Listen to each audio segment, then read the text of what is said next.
this YouTube studio thing, so we'll see how that works too. All right. Well, I think that's working. Let's see. Wow, fantastic. All right, good morning, good afternoon, and good evening. Welcome down the security rabbit hole to yet another edition of the Down the Security Rabbit Hole podcast. This is Ralph flying solo because Captain James is off doing James things. Life gets in the way sometimes of podcasting. How dare he? But anyway, we are streaming this live to YouTube because I'm trying some new things, and maybe some of you guys prefer that anyway. So give that a shot. You can obviously catch it later there. But, my guest today is obviously no stranger to the podcast. If you guys don't know him by now, it's time to get Wi-Fi in your cave. But Mr. Jim Tiller, welcome to the program, sir. How's it going, Raph? It's always a pleasure, man. Thanks so much for having me on again. I feel like this is becoming this great little habit. I love it. The famous, the infamous. So as I introduced, I was on the Cloud Security podcast with Anton yesterday, and I said that infamous, that means more than famous, and neither Tim nor Anton got it, which is kind of concerning. Yeah, but it's the Three Amigos reference. Come on, you guys, wake up! Absolutely, That's awesome. Absolutely. I don't think I'm infamous. I hope I'm not infamous. Definitely not famous. You're 100% famous, man. You're right? A rock star, no doubt. Get out of here. All right. Well, then in that case, that's all your fault because I gathered most of this while working for you. So I don't know about that, man. We had a good time though, didn't we? We had some fun. Listen, we got to do some of these things I wanted to talk about. You guys listening, listen. We had a I don't know where Jim saw. I think you posted something, and then I replied to it and said we should do a podcast, and so here we are. The topic is virtual CISOs. It's going to be interesting because we are in a position in the world where there's a large segment of the population that, from a corporate perspective, that can neither afford a top tier CISO, nor has any idea how to get one or keep one. So they go with what makes economic sense, right? Was that fractional CISO, somebody that can come in, advise, but not be on the payroll every day. But I kind of wonder, does that make sense? So Jim, of all the things that you and I have done together, this is probably the one that is the most directly associated with our time together, right? This virtual CISO idea, consulting CISO. And of course I took that on to the next job when I went. So, but talk to me a little bit about where your head's at. We'll start there. Like when somebody says virtual CISO, what goes on in Jim's head? That because obviously you've done this for a couple of years in the consulting space. So talk to me. I think in simple terms, I mean, obviously you gave it a perfectly good definition, but just to elaborate on that is, I think about organizations that struggle with security from a top-down perspective. They struggle with the executive team, the board level, which we see a lot of type of articles. One just came out, yesterday about, let me see here, the title is Corporate Boards Struggle to Understand Cybersecurity and Digital Transformation, based on an analysis that was done. But I would add to that is what I like to call like the COO component of a CISO. In other words, having been a COO in the past, you're really, as a COO, kind of like, bear with me here, and I don't mean to be mean to anybody out there, but it's almost like you're the project program manager for the CEO's vision. You're trying to make sure that what the CEO, the board are looking to accomplish as a business, it's your job to connect those dots as a COO and make those become a reality. Okay. I think of a CISO being connecting what is necessary to achieve a sound security environment with the needs of the business. But I think sometimes it's hard to do all those pieces at the same time, because as a CISO, you have to really have a deep understanding of technology, understand where things are going, understand the threat environment, and so forth. So sometimes it's helpful when somebody comes in this part-time role and kind of says working at that, lack of a better term, board level or executive level, that's how it started for me. That's how I started thinking about vCISO. I think it has expanded from there to be not just that top level piece. Matter of fact, I'll go one step further. The program oversight part of it, I think, has become more attractive. Whereas I need somebody to work with the CIO and their team because we're implementing all these various digital transformation projects. We're moving to the cloud or moving away from the cloud, depending on where you're at in that cycle. I need to address where security fits into all these different initiatives, these different programs, and somebody to stitch it together for me and then help me effectively communicate that strategically in that strategy outwardly and upwardly, in some cases down through that process. So I think it's evolving, but I just gave you a really long-winded answer for that. But fundamentally, it's having access to somebody who has all the bruises and scars, I like to say, that understands what the business is trying to accomplish, be able to translate that into a meaningful security strategy, and then importantly, help take action on that strategy as it relates to other parts of the business. So, well said. I'm with you there. I think where we all started, right, when vCISO first became a thing, it was, I think, with the intent of, I don't have the staff for this. I don't know who to hire. I'm going to go to a consulting company that has expertise that can bring me somebody for a bit. Now, I always questioned how strategic, because the role of a CISO is to be strategic and aligned to company mission, organizational mission. How aligned can you be if you're just there, consulting, right? A couple hours a day, a couple hours a week, a couple hours a month. Can you really understand the company? And if, now, to be fair, if you're asking the right questions and you have a lot of expertise, you bring some of that with you, and then you know who to go to in that. But I think that's this idea that a broadly educated or broadly trained consultant can be a good virtual, at least part-time security leader in the organization, I think is problematic for me, because you have to get down in the specifics. You have to, like, okay, which field are you? Are you in healthcare? Are you in financial services? Are you in retail? Are you industrial? Like, what size company are you? Like, what are your struggles? Right? What is your executive team like? How you treat risk in the organization? Like, those types of things. As a consultant, unfortunately, I've too often seen people show up and be like, all right, here's what you got to do. Here's what my strategy I recommend. Here's what you should have. Here's 27 pages that I've used 1,000 other times. Off you go. And believe me, I used to deliver virtual security services like that, and I've been to companies and they've said, wow, your recommendations are, 30 slides. The report I got from this big four company on strategy is 380 pages, right? I remember that one stuck in my head because my friend Eric told me that, or some huge number. And I was like, oh, well, wait a minute, 300, how many? Like, how do you execute on it? He goes, exactly, right? Because where do you even begin to go? So I think for me, it becomes problematic when you try to get anywhere beyond like a generic virtual CISO that does not have spatial expertise or market expertise in the area that you're in the market segment. It gets problematic when you try to go the layer beyond, like, basic security do's and don'ts. What do you think?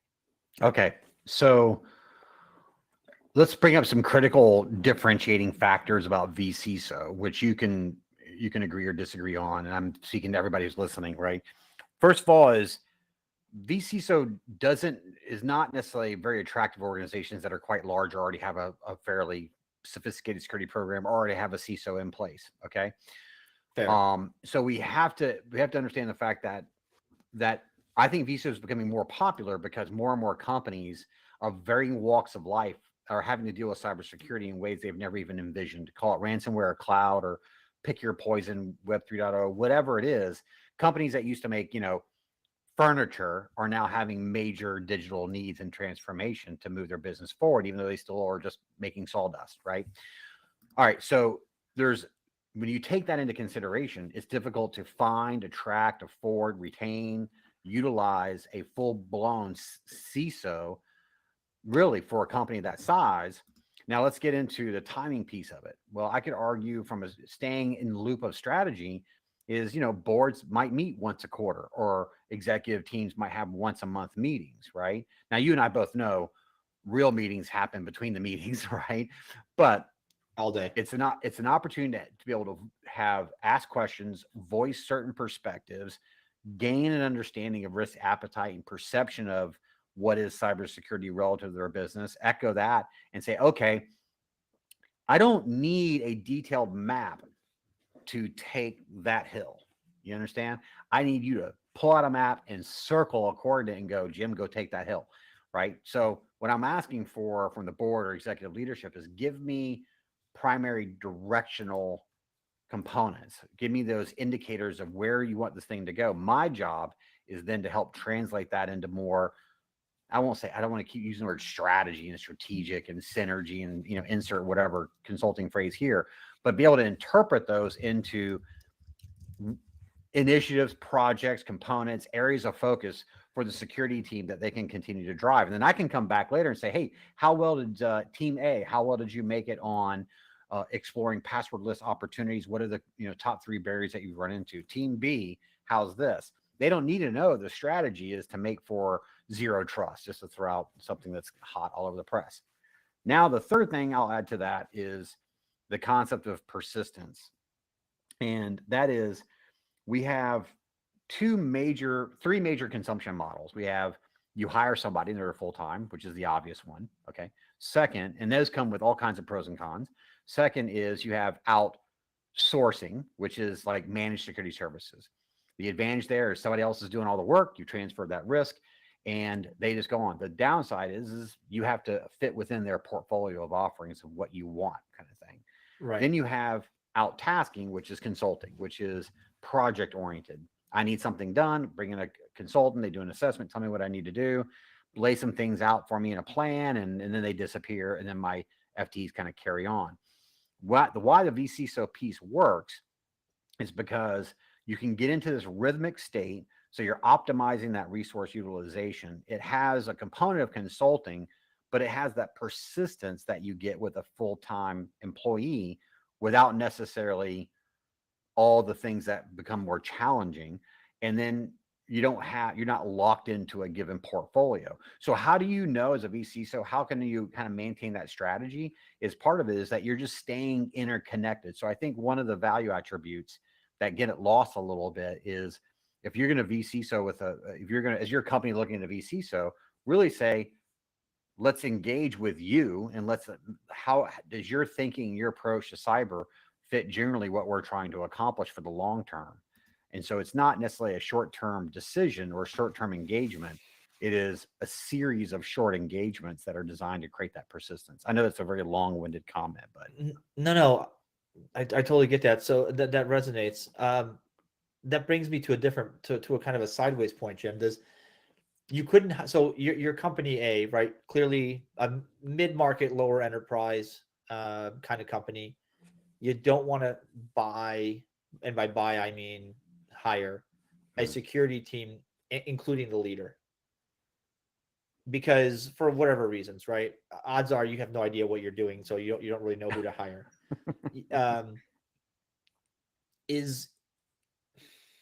So you're out tasking the CISO role. You're outsourcing potentially security to a managed provider. Who owns the risk at the end of the day? I think it's still the same, still you, right? Well, owning I always love the risk ownership conversation.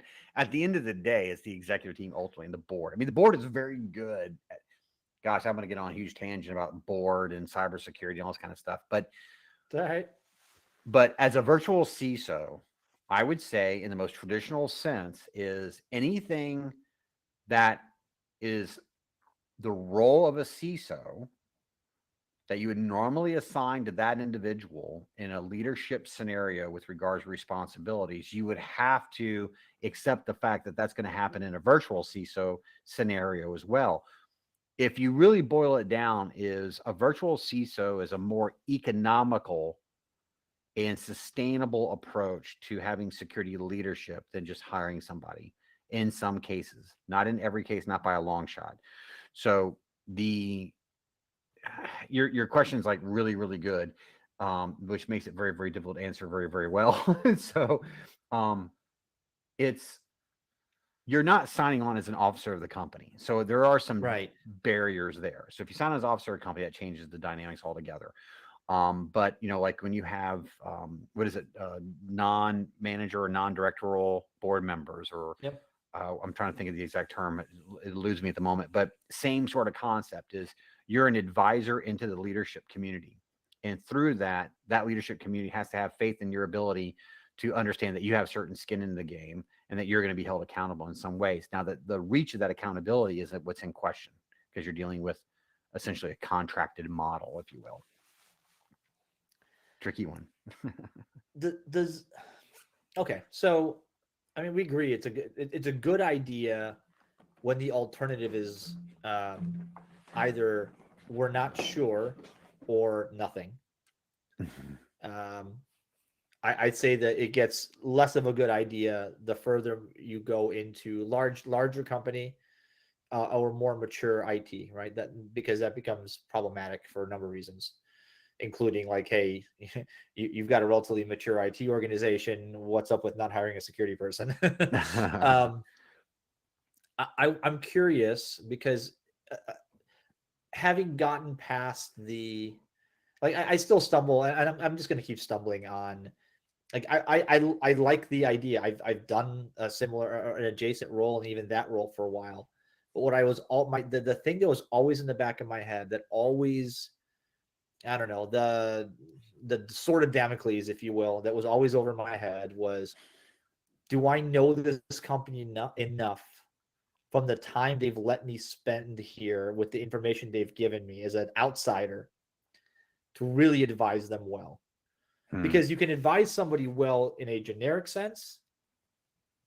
I expect that enough experience in the industry abroad will give you an excellent, like you could probably, Jim, walk into just about any company, big or small, and go, I could probably tell you 5 things that you should be doing, and maybe and 5 things you shouldn't be doing based on what I see, like in that immediate moment.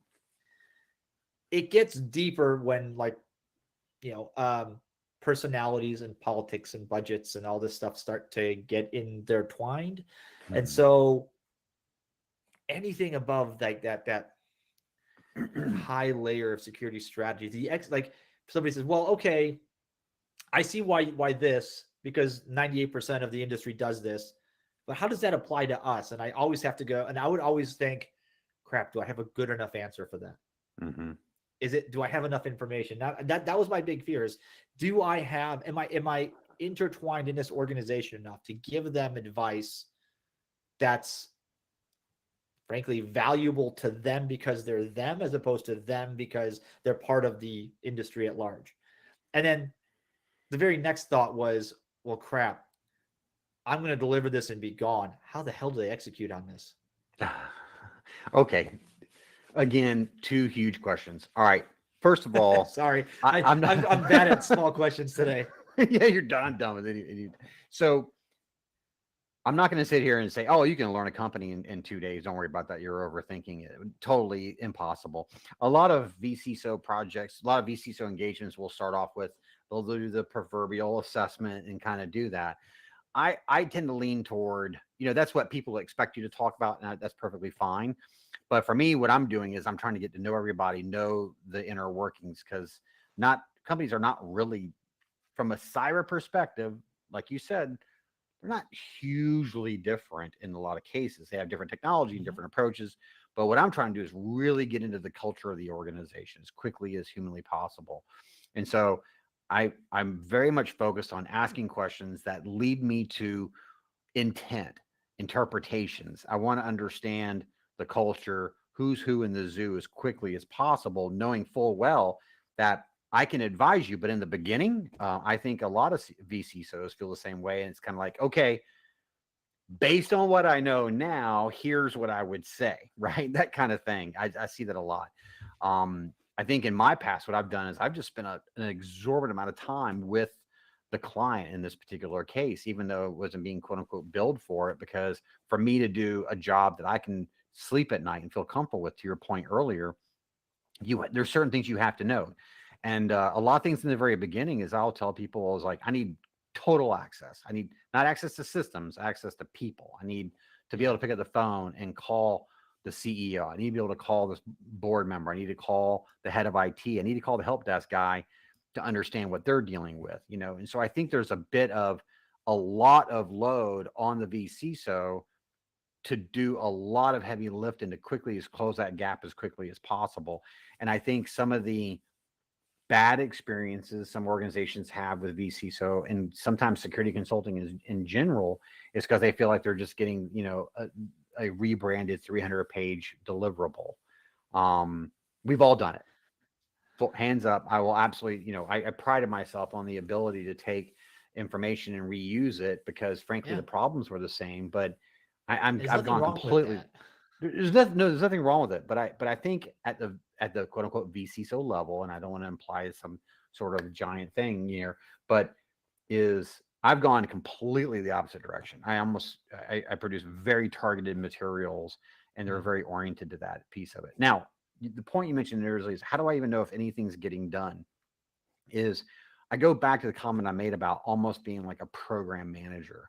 Is your role as a vCISO, I see it in some ways, is your ability to kind of make sure things are progressing. So you set milestones, you set activities, you set goals for people relative to that project. So when you come back, maybe the project is, your engagement is 3 days a week or 5 days a month. You don't know, but you have to be able to work with your organization as a vCISO, or an organization has to work with their vCISO to say, okay, what kind of rhythm makes the best sense? And by the way, be prepared to throttle that rhythm, right? Sometimes you need more or less, but if there's a lot that needs to get done, you have to plan accordingly and say, here's exactly how I want to see what is being done.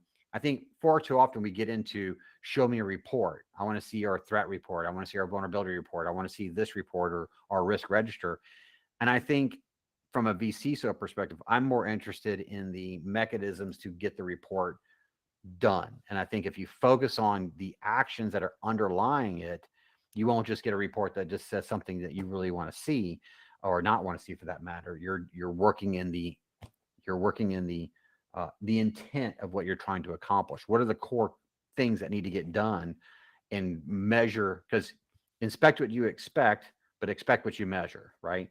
So if I'm putting in place not a list of tasks like a project plan, but I really want to emphasize the concept of a program. I don't want to get into agile and all this kind of stuff, because that's not what I'm talking about.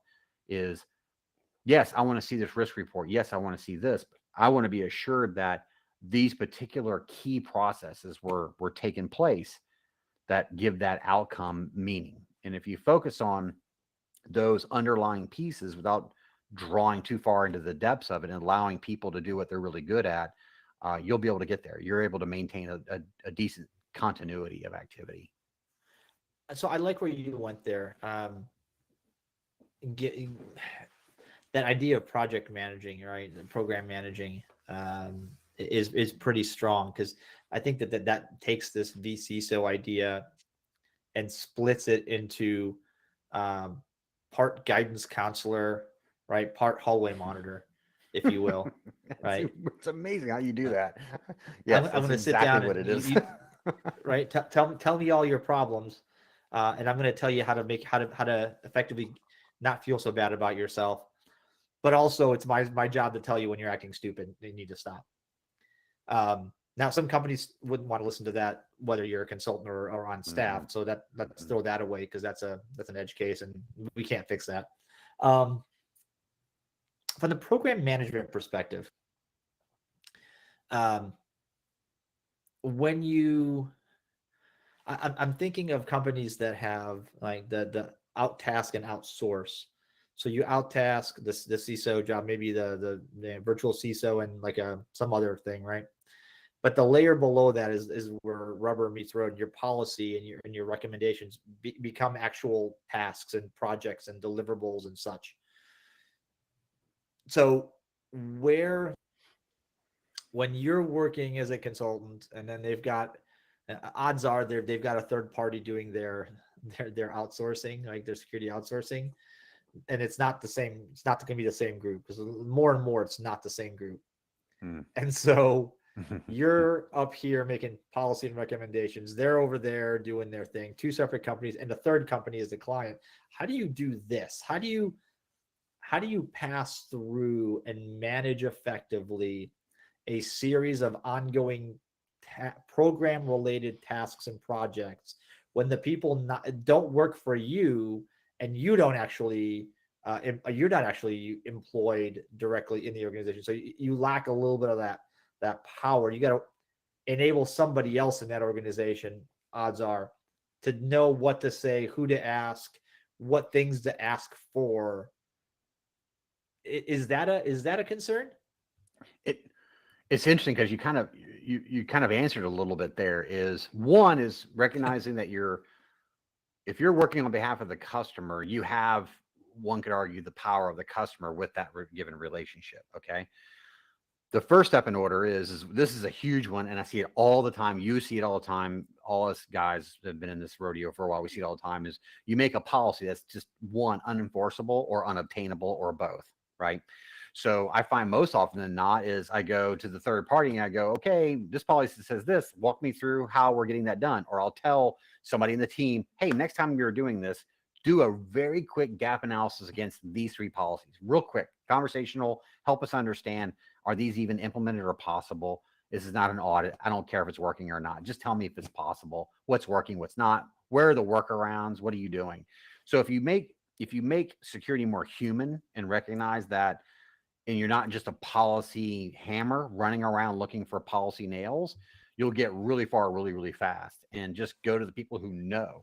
So I said something earlier I want to make sure I reemphasize, is that organizations have smart people in there. I think in most cases we're channeling their energy to the point where we're just kind of snuffing out that innovative or that ability to do things, way that they want to. So they're also an enormous source of information, and they can tell you, I don't think it's going to work for this reason.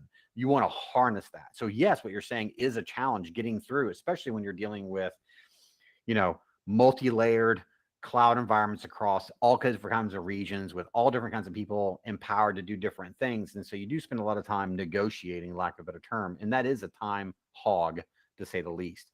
But it's almost like you want to create a rhythm and I won't say a script, but give people the power to do something that they already fundamentally know how to do, or just say, look, this is what we're really trying to accomplish. I find more often than not is, if you're just saying, look, I'm not here to audit you, people get a little spooked when a CISO comes rolling around. And I think is you're just trying to understand the lay of the land to better understand what's reasonable. And if there is a gap, then you explore the policy, you explore the service, or you go back and say, look, we've got a policy that we want, but it's not implementable. It's not maintainable. It's not measurable. We need to have a broader conversation about this. And let's not worry about what that technology solution is at the moment, and figure out, are we need to change trajectory or re-understand what our risks are. One more quick thing I just want to add is, I think there were times when we would take really great consultants, like especially when we were back in like the HP days or INS days and things like that, and put them in a project management ability, because as a consultant, they really understand how to mobilize resources and kind of achieve a very complex objective. And so they understood security, but were able to manage the environment, manage the people, even at the task level, all the way through to that programmatic level. And I think a vCISO is somebody who has strong sort of managerial capabilities, but is able to interpret those through the lens of security in a very business-minded way. I know that sounds like the triangle of death kind of thing, but I don't want to underemphasize or overemphasize the importance of that programmatic capability there. It's working with other people and setting in line processes that people can execute on for you. That's actually really interesting. I want to flip this around as we start to think about closing out this conversation, because let's look at it from the customer's eyes. As a customer, you're looking at, all right, I'm thinking about bringing in a virtual CISO. What are the things that I'm looking for when I talk to somebody that this is the right person, this is the right consultant, they have the right experience, they really get me, right? They're going to be effective here. What's your interview questions, or like what are the points you think they should hit, Jim? So if I may say, is I actually wrote an article recently about this exact thing, and that is the executive team has to see you as part of the team, right? Otherwise, you're going to get absolutely nowhere. So there's a huge Yeah. cultural element to this. So I wouldn't be asking questions like, "Oh, how long have you been in security? How well do you know this technology?" I would not. That is not your job at a senior level to be looking at somebody come in as a virtual CISO. Let your team handle that and verify or validate their understanding of policies or regulations that are affecting your business. I would really focus on what is your approach. How do you perceive risk? What do you think is most important to a business like our business? Have you done work in the healthcare space before? We're a very small organization. Are you expecting to have large budgets, or really kind of get into what it is meaning about adding somebody, albeit a virtual CISO in a part-time fractional role? They're going to become part of your leadership team. Maybe not an in-depth, well-rooted person, right? Let's be honest, but somebody that team's got to be able to count on. So you're really going to be looking for attitude, how they deal with diversity, deal with challenges, how they deal with, getting to know people. You're not there to ask about security questions. That, you know what I mean? That can be later on, and you're really going to be looking at how well they're going to fit with the leadership community. That's the big one. That's okay. That's I appreciate you saying that, because I think I think a lot of times our brain immediately goes to, all right, do they know the 3 risk frameworks that we were advised to use, and do they have expertise in retail card systems, and do they know the processing standard, and can they name all 3 of the technologies that we use? And it's like, yeah, but that is important. I'm not going to discount that, but can they be effective inside this organization with this organization's leadership team? It's probably substantially more important than anything else you can ask. That's a good way to say it. All right, what else we cover?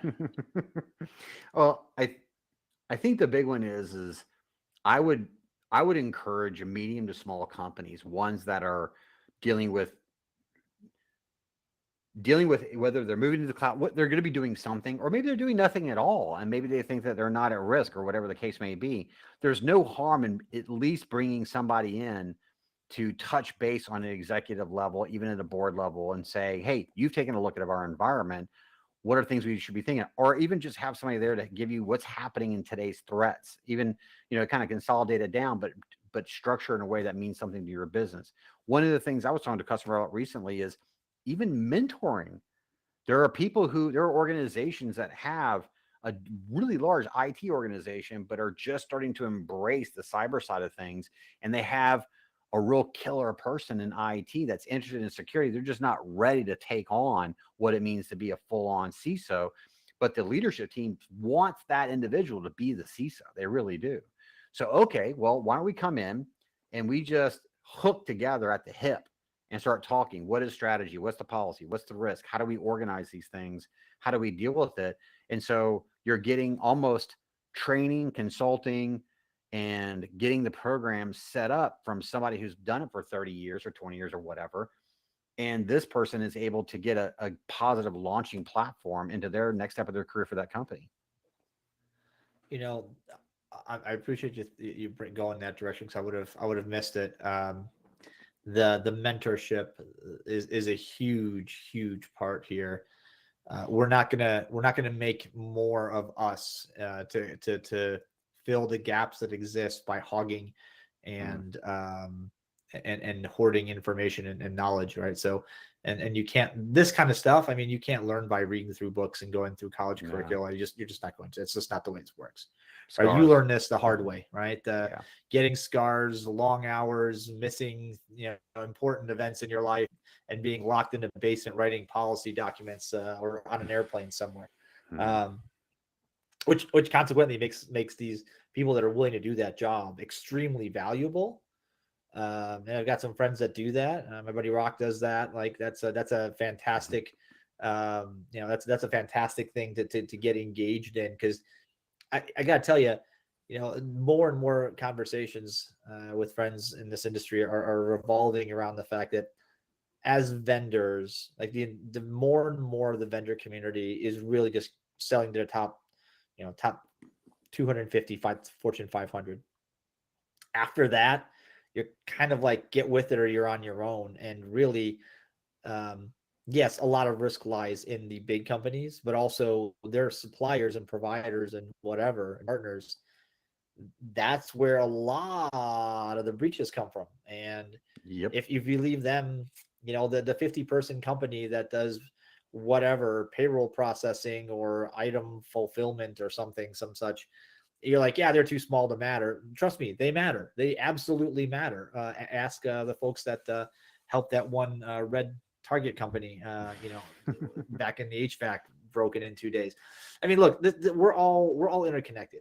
There's no longer a way to say, oh, that thing doesn't affect me, right? That's somebody else's technology. It doesn't matter. So anyway, that's a long way of saying this is a good conversation to have. I hope folks got something out of this. I think we're going to leave it there at the 30 some odd minute mark. Jim, as always, the expertise is highly valued, and I know you've probably got tons of it stored up in your head. So I'll be probably calling up on you again to dispense some more as we go. I really appreciate it, Raph. It's always a pleasure. It's an interesting topic, that's for sure. Next time we'll talk about pizza, football, or hot rods or something. Shooting long range rifles. I gotta get back up, man. I gotta come back up and do more of that. That was fun. I've never had to chase a cow off a range before, so that was that's a memory that's stuck in my mind. That was fantastic. Just shoot over them. Yeah, just don't hit them. They're expensive. Yeah, exactly. All right, folks, thank you for listening. This has been another great episode talking about the virtual CISO, and hopefully if this is a career path for you, it's a great place to invest some time. But as I think we've identified, this is not a book learning kind of activity. So you're going to have to do some seat time. If you're looking at somebody to fill this role virtually, Jim gave you some good ideas on what to ask and how to measure the kind of person you want to bring in. So it's a wild world out there still. Nothing is resolved in this industry, and so that I hope this brings you some great time. So Jim, once again, thanks for being on the show, buddy. Thanks, bud. All right, folks. Thanks for listening. This has been another Down the Security Rabbit Hole podcast. Check us out on our LinkedIn page, where I hope more of you will start to get more engaged. I'm posting more and more content on there. Check us out on our YouTube channel if you prefer to watch videos on YouTube rather than listen. And of course, the RSS feed has been in the same place for 13 years now and rolling, man. I have no intention of stopping. So until next time, folks. All right, take it easy.